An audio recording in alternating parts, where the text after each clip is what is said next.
बिस्मिल्लाहिर्रहमानिर्रहीम।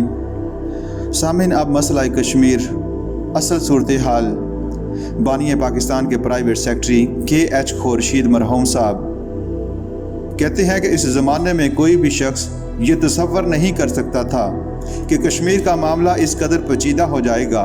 दरअसल कश्मीर के मामले को बाकी रियासतों के मामलात से अलग नहीं रखा जा सकता था, इसलिए यहाँ हैदराबाद, जूनागढ़ और कपूरथला वगैरह का जिक्र करना ज़रूरी है। लॉर्ड माउंटबेटन ने कांग्रेसी लीडरों के साथ जो मंसूबा तैयार किया था, इसके अंदाज़े तरीक़ेकार से ये बात ज़ाहिर हो गई कि वो कतन क़याम पाकिस्तान के हक़ में नहीं था। माउंटबेटन ने इस अमर की पूरी कोशिश की कि पाकिस्तान वजूद में ना आए।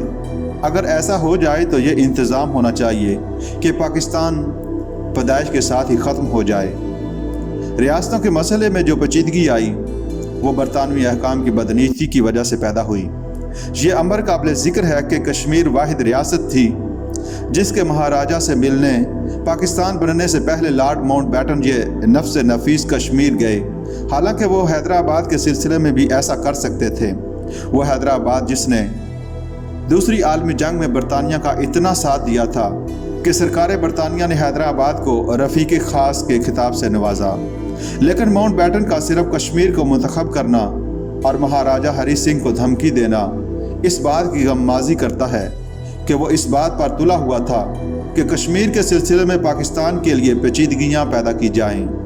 ये बात पाए सबूत को पहुँच चुकी कि लॉर्ड माउंटबेटन ने हदबंदी कमीशन के एवार्ड में रेड कलफ के बनाए हुए नक्शे में तरमीम की ताकि भारत को गुरदासपुर के ज़रिए जम्मू तक खुश्की का रास्ता मिल जाए। इस सिलसिले में बड़ी बहस होती रही है कि हमें चाहिए था कि कश्मीर के बदले हैदराबाद देने की ऑफ़र कर देते। इतराज़ करने वाले ये बुनियादी बात भूल जाते हैं कि अंग्रेज़ आज़ादी के बाद इस कोशिश में था कि किसी तरह बरसगीर में इसका अमल दखल बाकी रहे और भारत दौलत मुश्तरका का हिस्सा बना रहे। इस बारे पर अंग्रेज़ ने रियासतों के बारे में अपने मुआहिदात, तारीख़ी दस्तावेज़ात और मिसाक बुनियाद बना लिए। मुस्लिम लीग का मुतालबा था कि मुस्लिम अक्सरियत के सूबे और मलहिका इलाका जात जैसा कि करारदाद लाहौर में मौजूद है पाकिस्तान में शामिल हों। ये लोग भूल जाते हैं कि सूबा सरहद रेफरेंडम के ज़रिए सूबा बलूचिस्तान, शाही जिरगा की करारदाद के ज़रिए सूबा सिंध, असम्बली की करारदाद और ज़िला सेलट रायशुमारी के ज़रिए पाकिस्तान में शामिल हुए। बंगाल और पंजाब के मुस्लिम अक्सरियती अज़ला शामिल करने के लिए एक ख़ास तरकीब इस्तेमाल की गई। पहले मरहले में इन सूबों की तकसीम का फ़ैसला हुआ। दूसरे मरहले में मुस्लिम अक्सरियती अज़ला पाकिस्तान में शामिल हुए।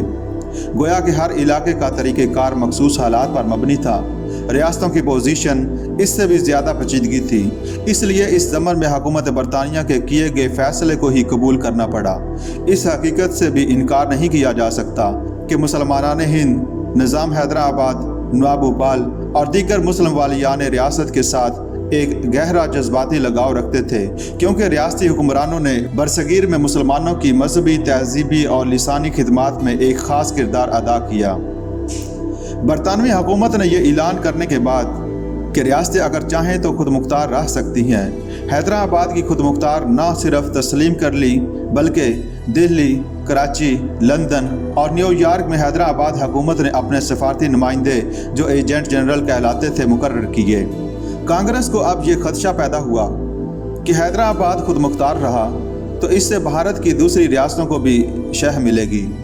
लॉर्ड माउंटबेटन से मिलकर कांग्रेसी हुकूमत इस साजिश में मसरूफ़ हो गई कि हैदराबाद को किस तरह हड़प किया जाए। और जहाँ तक मेरा अंदाज़ा है, कायद आज़म इनकी स्कीम समझते थे और इनकी भी इस वक्त हिकमत अमली यही थी कि जब तक कश्मीर का तस्फिया ना हो जाए हैदराबाद आज़ाद ही रहे ताकि पाकिस्तान मुज़ाकरात की बेहतरीन पोजीशन में हो।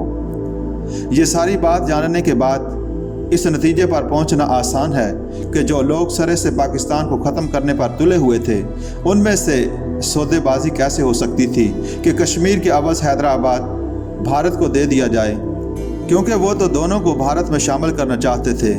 निज़ाम के गुआ के रास्ते जो समंदरी रास्ता मांगा भारत ने इसकी ये ख्वाहिश भी नाकाम बना दी। इस तरह कश्मीर और हैदराबाद दोनों को काबू में लाने की कोशिश शुरू हो गई।